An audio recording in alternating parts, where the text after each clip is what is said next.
This is BBC Television.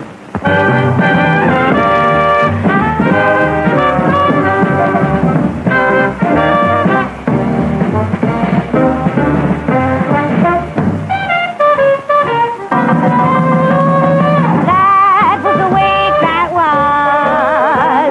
The bunnies are here, no doubt. If rabbits are in this year, the logical conclusion is that girls are out. The Labour MPs flock to Harold in dozens. It's not on your way brothers, but on your way cousins. The party has now got to meet at both ends. Like the other two statesmen, they must kiss and make friends. Iraqi TV has a hard-hitting show. We know satire's in, but how far can you go? Our latest bulletin from Dagenham, earlier this week, in fact 2 nights ago, when the newsreel came on in a cinema there and showed scenes of the last Ford strike. A chap in the front row turned to his wife and said, "Come on, dear, this is where we came out."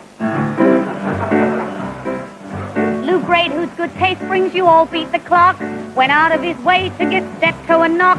Peeled spuds have been promised to please the housefrau. Stephen D has put Ireland in the dogma house now. TW3 down in the west have decided for news reading that men are the best.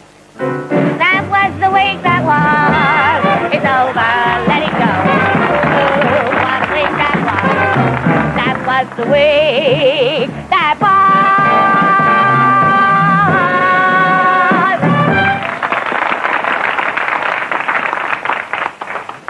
It'll never be a hit. Are you nervous, irritable, worried, depressed? Then you must be George Brown. But at this moment, it's not George Brown just now who needs the commercials. Oh no, as 5 of the papers said this morning, it's the mystery man of British politics, Harold Wilson. I cannot tell new instant Wilson from the old pipe-smoking Atlee. I cannot tell new instant Wilson from old stab in the back Wilson. And now we have here the 2 commodities right here, and I'm going to ask Connie here, who's blindfolded at the moment, if she can tell the difference between the two. The difference between the one that's only been washed white once and the one that's been whitewashed consistently for the past 3 weeks, particularly the last 2 days. Well, I think it's the one on the left. I see. And would you like to know which that is? Yes, definitely, Huey, I would, yes. Well, would you just take that card? Oh, thank you. Oh, it's Wilson. It certainly is Connie. And why did you choose Wilson? Well, I thought that the other one was probably cleaner, but it wasn't so bright, you know. Whereas the Wilson made me think straight away of, lovely white collars. And I hear the Wilson's the one with the mystery ingredient. Yes. Ladies and gentlemen, you see, Connie chose Wilson, the product that wasn't tied. For remember, 144 out of every 249 Labour MPs prefer Wilson. You look a little lovelier each day with fabulous Douglas J. 25, I was only a don. And what did I need with a policy? At 35, I was in the cabinet. I was sure that a policy would only tie me down. At 45, I began to worry about the future Labour offered. But I knew that a policy would be the biggest disadvantage of all. But today, at 46, at last I can afford a policy. Any ideas? I was a 7-stone socialist weakling until I took Wilson. But now Tarzan has nothing on me. Let Wilson make a monkey out of you. You wonder where the George Brown went when Harold formed his government.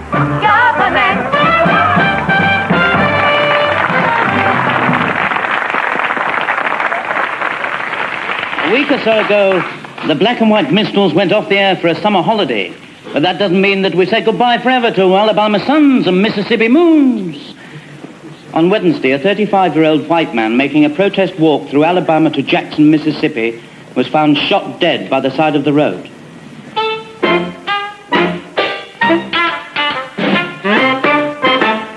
I wanna go back to Mississippi, where the scent of blossoms kiss the evening breeze, where the Mississippi mud kinda mingles with the blood of the niggers who are hanging from the branches of the trees. I wanna go back to Mississippi. So honey, don't be late. Up above, there's nothing but a budded color moon, while down below, they're cutting up a chocolate-colored coon. So carry me back to Mississippi,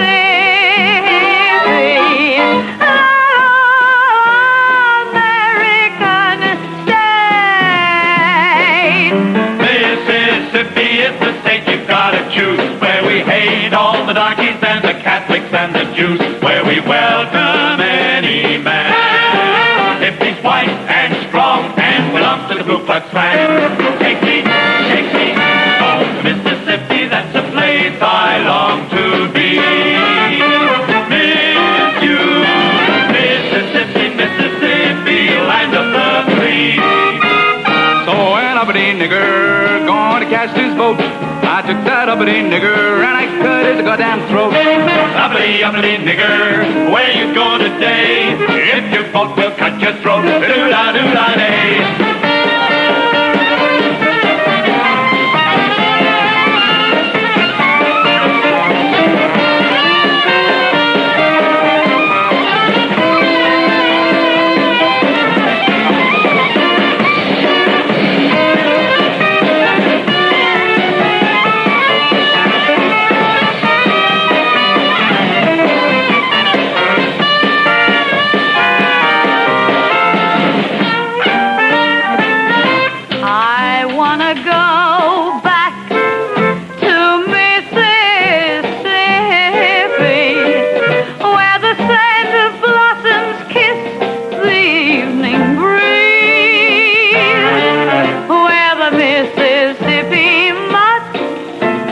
Mingles with the blood of the niggers who are hanging from the branches of the trees. I wanna go back to Mississippi,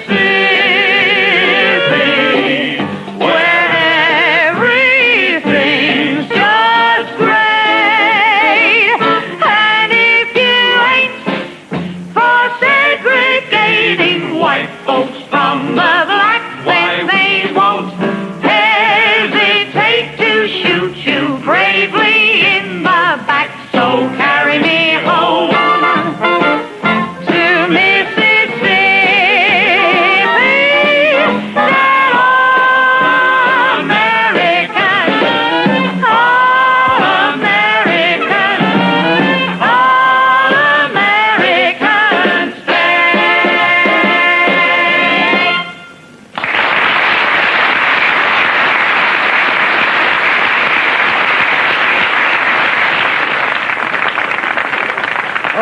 Tuesday night, an undergraduate's production of Espresso Bongo opened in Cambridge. The proctor, Mr. Richard Bainbridge, who has to approve all university shows, watched the dress rehearsal, if that's the right term. And in one scene, 4 girls posed nude from the waist up. Mr. Bainbridge said afterwards, "Frankly, I prefer Shakespeare." Well, your wish is our command.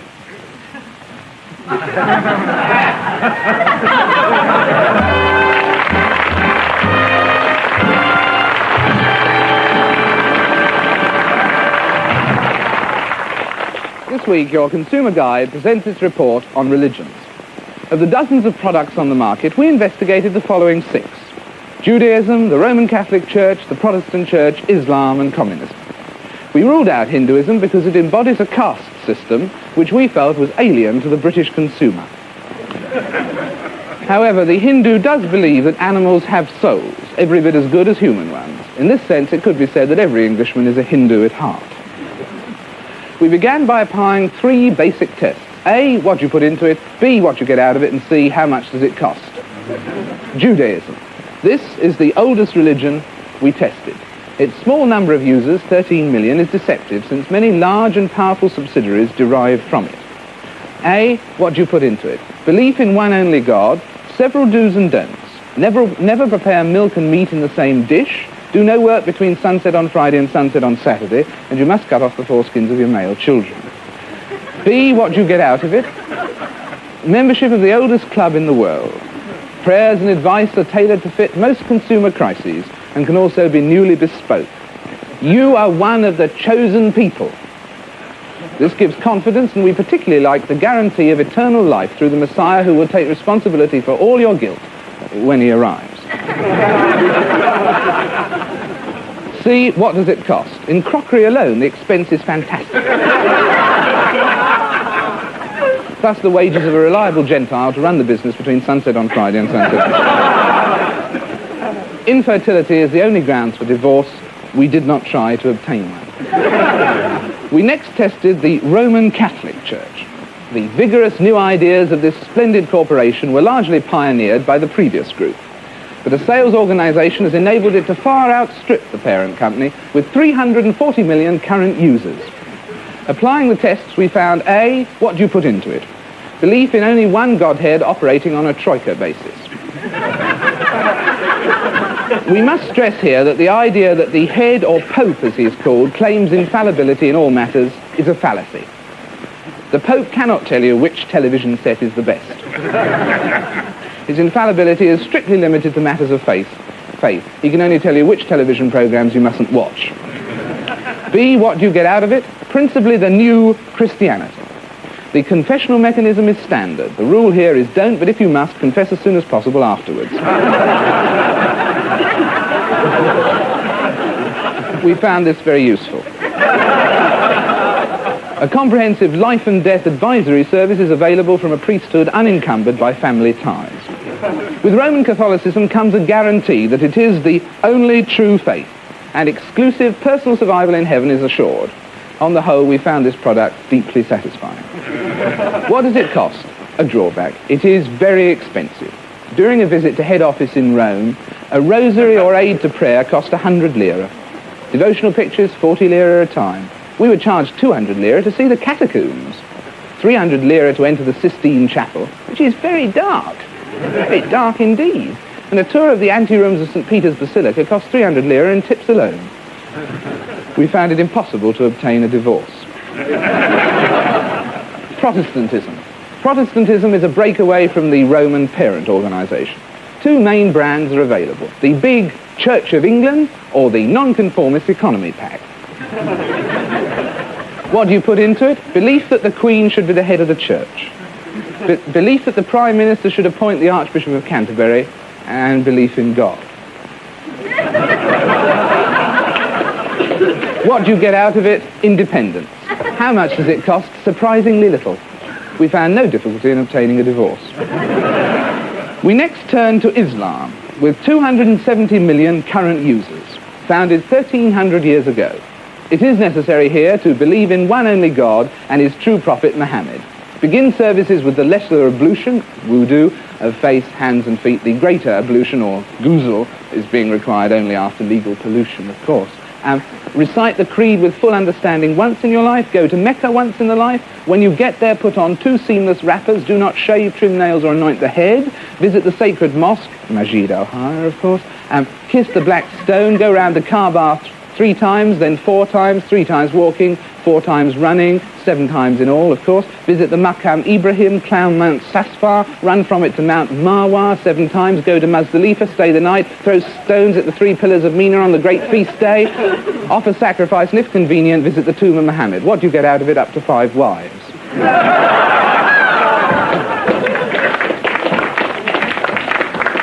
How much does it cost? We had to buy a mat, and we found it very exhausting. We didn't need to obtain a divorce. Buddhism. Now, this was the second oldest religion that we tested. It's man-made, flexible, and was designed by Buddha 2,522 years ago. B, what do you get out of it? Nirvana, or a sense of non-being. What does it cost? Nothing. We didn't try to obtain a divorce. We don't understand why communism is on the market at all. It's very recent, mass-produced, and its chief prophet appears to have no background in the industry at all. The claim that this shoddy product must inevitably replace all the others in the market we found rather shocking.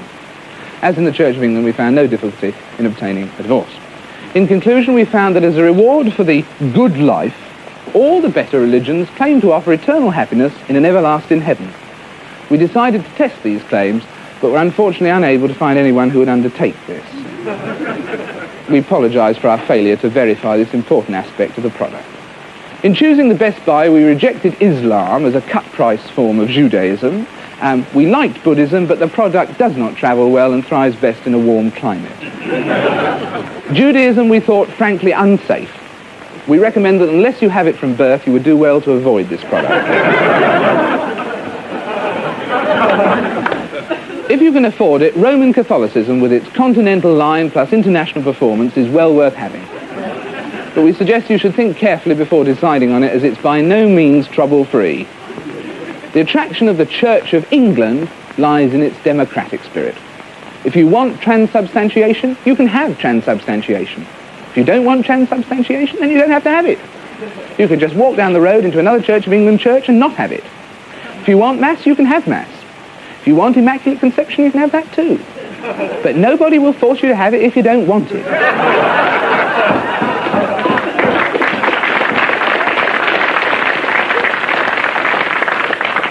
And the Church speaks to you in English. Of course, what will happen if we go into the common market, God only knows. But we think it'll still be there, speaking to you in English. And it's a jolly friendly faith. If you are one, there's no onus on you to make anybody else join. In fact, no one need ever know. And it's pretty fair on the whole, too, with some of these products that we've mentioned, Roman Catholicism and Judaism, for instance. You start guilty from the off. But the Church of England is English. On the whole, you start pretty well innocent and they've got to prove you're guilty. All in all, we think you get a jolly good little faith for a very moderate outlay, and we have no hesitation in proclaiming it the best buy.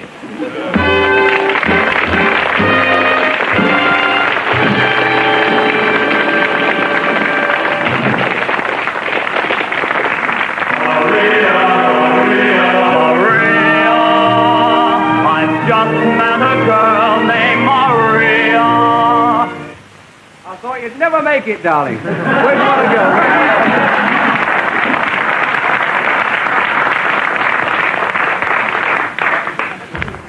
Maria was performed by Miss Madge Brindley. Good evening. Here's a vase of flowers. Rather a pretty one. Standing on a pedestal. Right? Why? Well, the Royal Academy are about to throw open their summer exhibition, and during the last few weeks they've been choosing the paintings for it. Now, they have to throw out a lot, so many of you will be disappointed, but there are certain surefire ways of getting a painting in. One of these is to paint a vase of flowers in very pretty colours, as realistic as you can, so you can see every leaf, every petal, every pistil, if you look close enough. And so the drops of water on the leaves look as if they're about to fall off. In this case, it's true, because I was weeping with emotion while I was doing it. The whole thing's so beautiful, it makes me want to spit. That's one of them, anyway. Next, the portrait of the eminent industrialist. Here. In this case, the chairman of the Worshipful Company of Glassblowers, not the handsome fellow, but a solid family man, and he lends a bit of tone to the whole thing, wearing a collar and tie, which is more than you can say for some people there. There he is. Next, the nude. I looked this up. This means a woman with no clothes on. So we'll draw a woman with no clothes on. Here she is. Nothing offensive about this. It's fairly delicate. Something rather pastoral about it, actually, throwing your hands up in the air. You can laugh. You should remember, painting a woman for the Royal Academy, you'd like her to be a lady, if possible titles. So here we have Letitia, Duchess of Eastbourne, wearing a tiara, discovered by our artist in an interesting pose while opening the Pevensey District sale of work. Now, besides the portrait of the eminent industrialist, we're very keen on a composite picture of 7 or 8 eminent industrialists. Here, the entire board of directors of the Worshipful Company of Glassblowers sitting round their boardroom table. Just the noses, no eyes, we haven't got time. There's the boardroom table. None of them particularly handsome, but immediately recognisable to anyone who knows their faces. Now, don't forget the English landscape. There. With the English tree. This gives the opportunity for the use of the colour green, which we're all so fond of. There. But we mustn't forget the abstract. We like to have one or two abstracts in it, just to show that we're with it and up with the times, and also to give the Duke of Edinburgh the opportunity of saying something forthright and down to earth. You remember the Duke of Edinburgh, he's the one who's just like an ordinary person. So we colour this grass here bright red instead of green. That's just about as abstract as you can go without being filthy, isn't it? Here we've got the great English country house with the great English steps leading down to the great English lawn. We like that. Lends a little more tone to it if it's needed. There. An exciting picture, I think you'll agree, almost finished, except for the English animal. The English cat or the English dog, or the English snail, who's been much ignored by painters in the past. I think we'll put him down here. The English snail, getting rather close to the English foot, as it happens. So there you have it.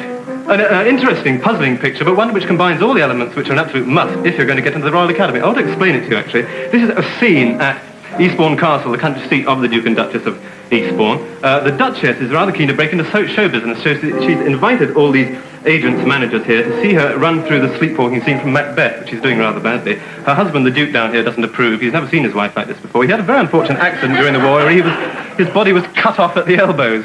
They don't see much of each other. That's as far as I'll go with that. So I'll end with that, and a little song entitled, I don't know much about art, but I never missed the Royal Academy Summer Exhibition. Thank you, Dave. Money for jam.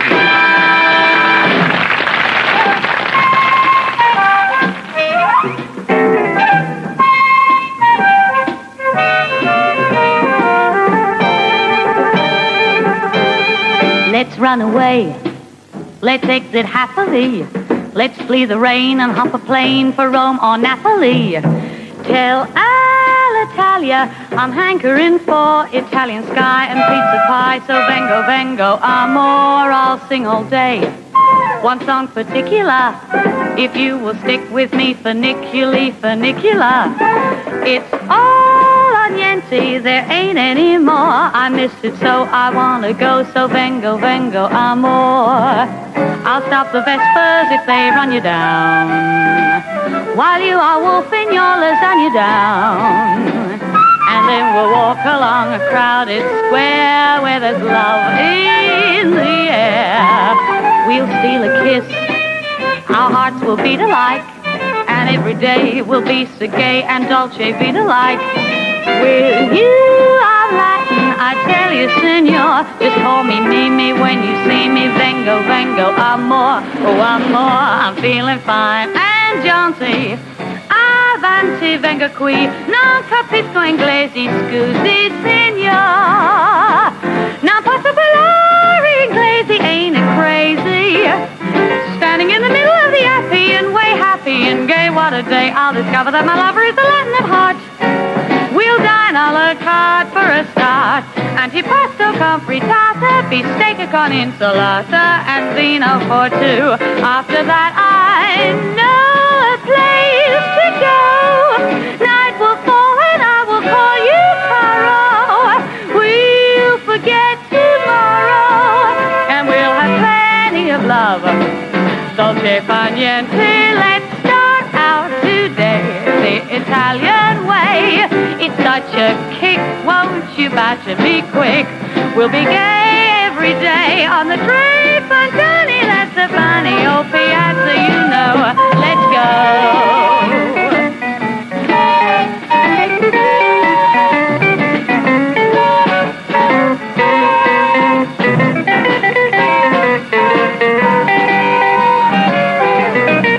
We'll fool around, all young and pony-like, and keep our love from growing slow and Antonioni-like.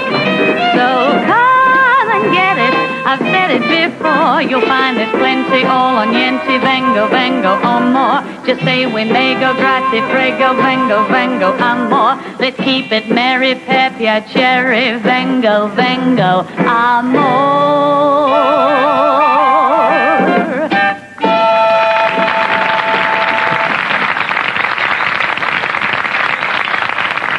Parliament reassembled on Tuesday after the Christmas break. Reassembles next Tuesday.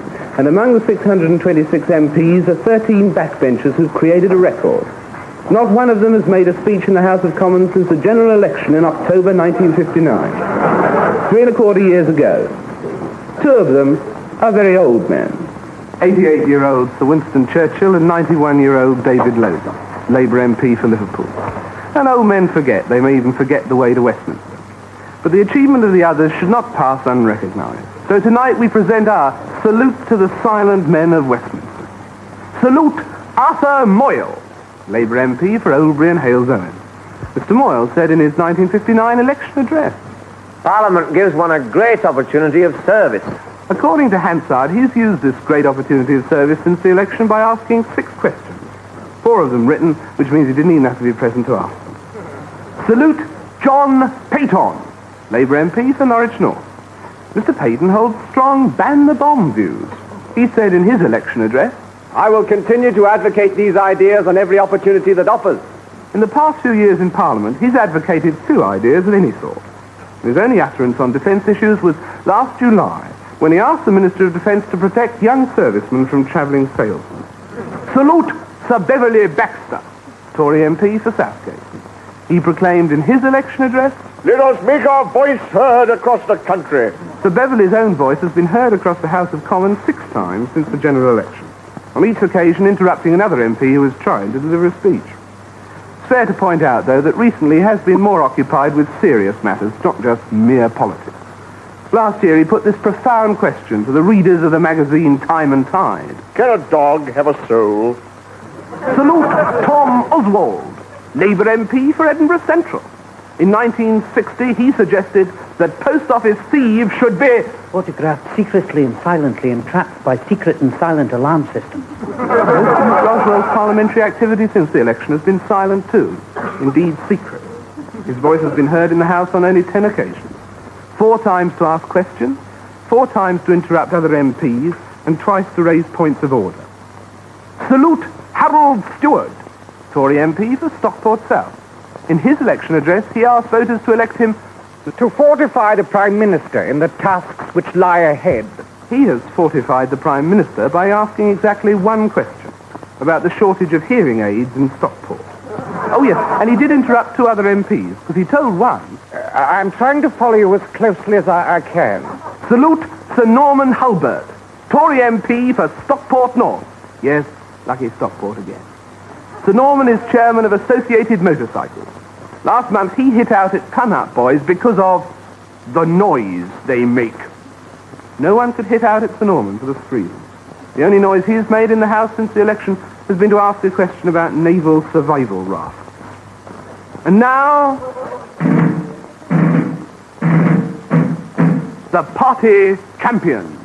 Labour, Charles Key, MP for Poplar. In his election address, he called for the greatest effort and enthusiasm. With the very greatest effort and enthusiasm in the world, it's been impossible to trace a speech by him in the House of Commons since March the 26th, 1957. Conservative Sir Donald Cabery, MP for Leeds North West. By February 1961, Sir Donald hadn't made a speech in the House since March 1956. Then he resigned as Conservative Party Vice Chairman because... I wanted to take a more active part in the day-to-day work of the House of Commons. He still hasn't made a speech since March the 21st, 1956. So let us salute the silent men of Westminster. And if any of them are thinking of making a speech in the near future, we'll be happy to supply their photographs to the Speaker of the House of Commons, so he'll be sure to recognize them.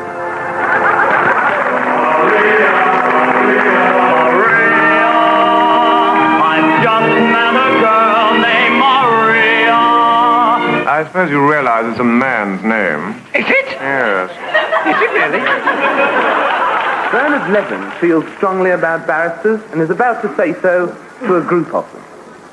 It will be generally agreed that the most foolish, dangerous, and ultimately disgusting enterprise any man can undertake is to go to law.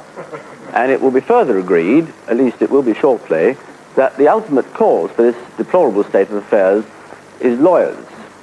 Now, every trade, as we know, likes to surround itself with an air of mystery, of pretension, of privilege it has not earned, basically in order to put up its price to the consumer. But none has done this with such single-minded rapaciousness as the lawyers. Their rate for the job is, of course, little short of ludicrous. I can hire the most eminent surgeon or portrait painter in the land at a fraction of the fee demanded by a leading barrister. And, which is much more to the point, I get very much better value from him. The lawyer who sees his brief for the first time on the morning of the case is something of a standing joke, but I doubt if he's much of a joke to the poor devil whose money, or indeed even liberty, may depend on him. Now next, anyone who's ever had any dealings with lawyers will know only too bitterly well how stupendously low is the average level of competence throughout the industry. The judge who asks, "Who is George Robey?" is another figure of fun. But the lawyer who cannot grasp the simplest elements of a case outside the legal intricacies that he knows about is a far more familiar figure than the one who has even a nodding acquaintance with the real world outside. And of course all this is saying nothing about their behaviour in court. The trickery and bullying of an ineffectual witness is possibly the most scandalous single trait in barristers' courtroom behaviour. But scarcely more tolerable is the behaviour of the lawyer who will, with tears in his eyes, denounce the behaviour of the defendants as shocking, wicked, shameful and immoral, and absolutely unparalleled in all his experience at the bar, when we all know that if he'd been telephoned 5 minutes earlier by the other side, he'd be saying exactly the same things about the plaintiff. Now, of course, some of the iniquities of the lawyers are to be ascribed not to them, but to the legal system within which they work. Nevertheless, all reforms must begin somewhere. And for my part, I can't think of a better place to begin this particular reform than that proposed by Dick the Butcher in Shakespeare's Henry VI Part 2. The first thing we do, let's kill all the lawyers.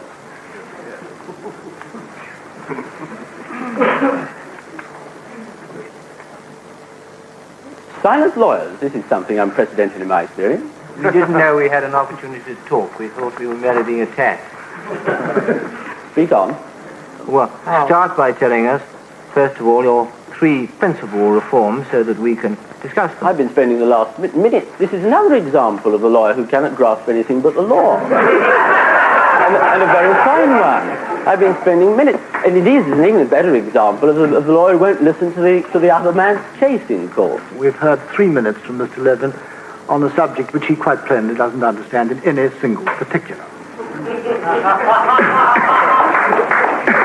Now, let us just examine some of the propositions. I suppose it would be a fair assumption that those occasions in which Mr. Levin has employed the bar have been occasions rather in the criminal than the civil court.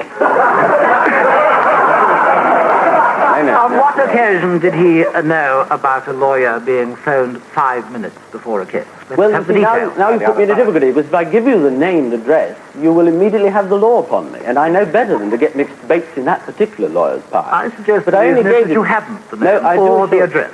I suggest that the reason is to have neither the name nor the address. Tempt me, but this was, all these examples are culled from not personal knowledge.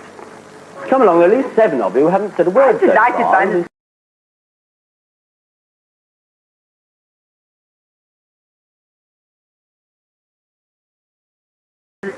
That he is better served by the man who chops off his leg than the man who secures his divorce, or something of that Well, no, but if I go to a surgeon to chop my leg off, there's a reasonable supposition that he will, in fact, chop the right leg off.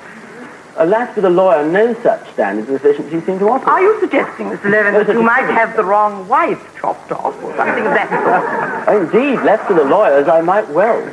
What are we to do to make ourselves better? This is a typical lawyer's trick. If you criticize the indefensible practices that they indulge in, they immediately say, I've been talking about them for minutes on end.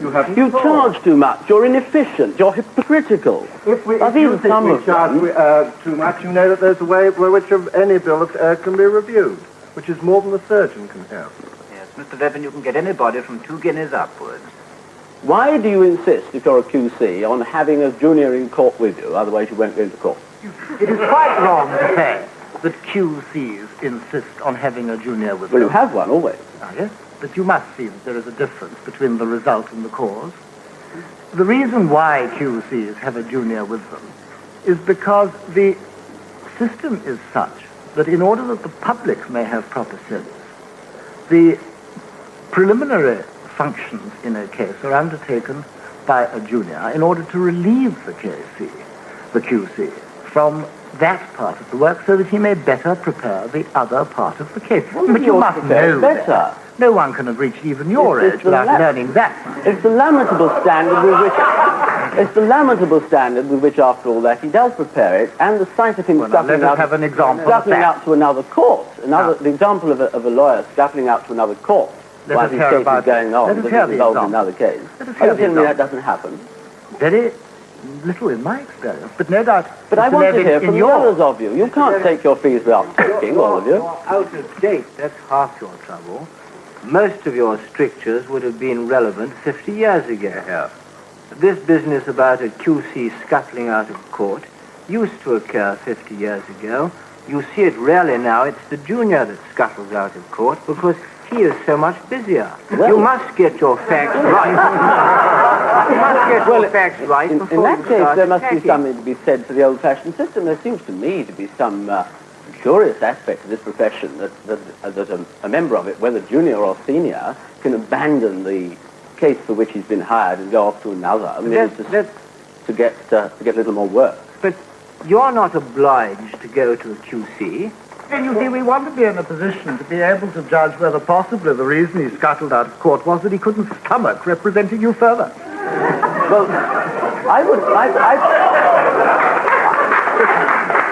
Now, that's a very interesting point, because I personally wouldn't object to that. I wouldn't object, in fact, to a lawyer who judged his case on whether or not he believed, for instance, in his client's side of it. But who would you ever get to represent you in those circumstances? Well, I might be unlucky. I might indeed be unlucky. But it does seem to me... The point I notice you've all stated over very carefully is the lawyer's pretense of moral indignation on the side for which he is employed, whereas, as we know, it is indeed obligatory for a lawyer to accept a properly presented brief, and he may well have received a brief from the other side a few minutes previously, and he would have to be saying the same things on the opposite side. What's This the shakes down credibility. alternative? We've heard from the silent What's the alternative to that, Mr. Levin? You want somebody to represent each side, don't you? Yes, you do. Do you want somebody who believes in the cause that he is defending or appearing for? Preferably, yes. Preferably. Well, I venture to suggest that in the criminal courts, at least, many people would go without a defender.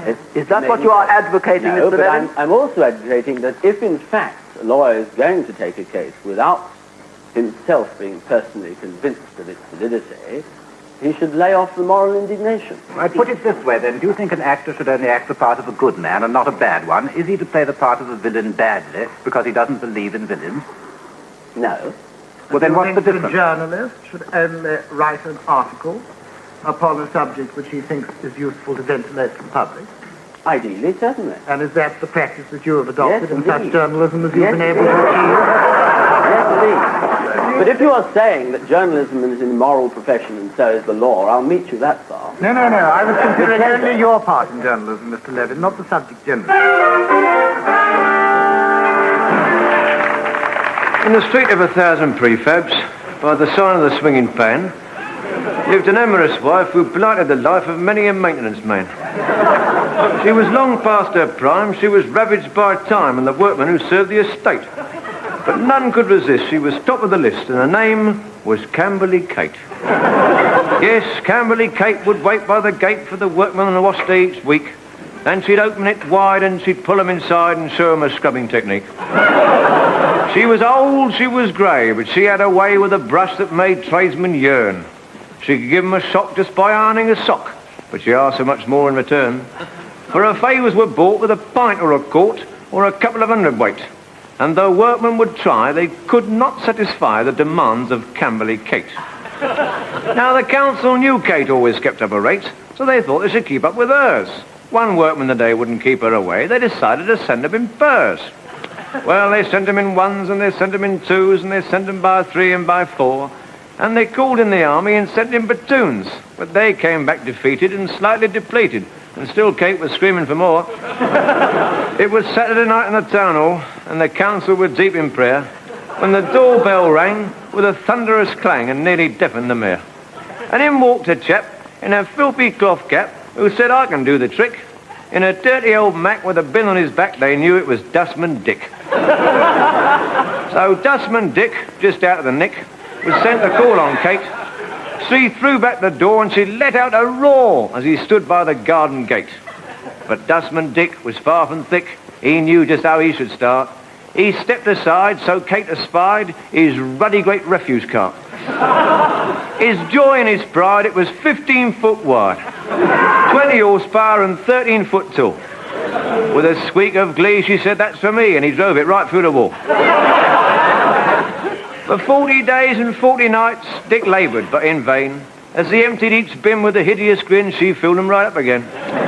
When it seemed he would drop with a flick of her mop, Kate inspired him back to action. Dick tried and he tried, but they both of them died, and he never had satisfaction. In the street of 1,000 prefabs, now the wives are back to complaining, because the maintenance men never turn up when you feel like a bit of maintaining. And the women sigh for the days gone by when the workmen were never late. It was thanks to her they got more than their share, and her name was Cambly Kate.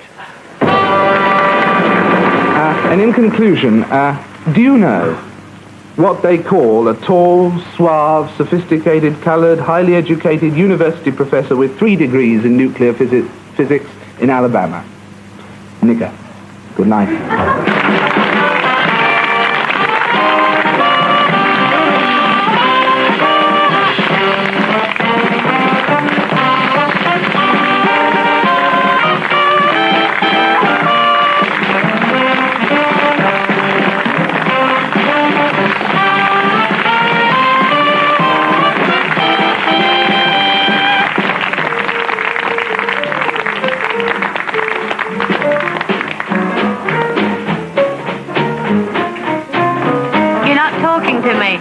Yeah, but I'm thinking about you. Yeah, well, I can't accept that. You're still not talking to me. Yeah, but I'm thinking about you. Well, I still can't accept that. No wonder our relationship is floundering. Well, yeah, I don't believe you love me. Well, just because I don't look in your eyes when I say I love you, now that's no reason to can't you realize the importance of not only physical contact, but a contact of a soulful nature that can come only when 2 people, especially like us, have a non-material existence to look forward to? Yeah. And after considering the importance of what Proust and Schopenhauer have done to our lives, well, honestly, if you just stop to consider my side of the whole arrangement, I'm sure you can only come to one conclusion, and that is... Well, now, wait just a minute, baby. You're not really talking to me. No, but I'm thinking about you. Well, I can't accept that.